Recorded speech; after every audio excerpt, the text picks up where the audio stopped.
kaftanka haddaan usoo noqdo maalin dhaweyto ayaa anigu hargeysa maraya ayaan qolo reer hargeyso makhaayad fadhidooda yaalo wada hadlayaan waxay leeyihiin wariyo burca goorma ilbaxaysa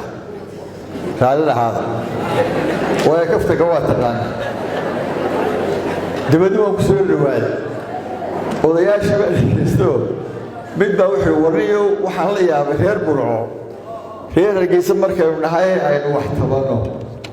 masalan ama maayirka laga tawdo ama wasiir laga tawdo ama baro saabka laga tawdo ama nin kaloo iska yar dheeray in laga tawdo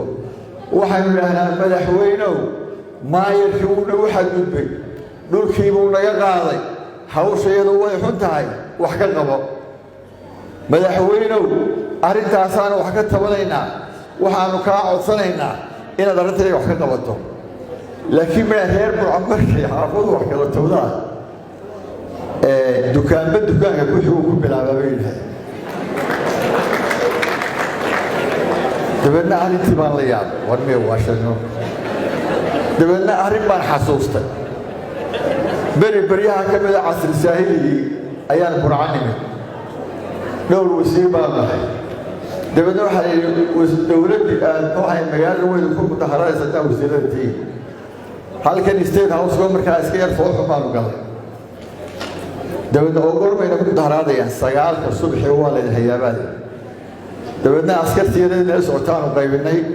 waxaanu naga fogaado dooxa qarkiisa iyo dhagaxa nala soo gaadhay galow halkaa ku hor joogsada annagoo yaabolo halkii ku jirnaa ayay 12 buuqana waan maqlaynaa markaasaanu war dadkiina u mudaharaadaya maahe markaasina burcayada isku mudaharaadso iyaga istuurtuuraya bay idhaahdeen markaasaan iyo nifsoona alxamdulilah ilaahu colkayga col ku furo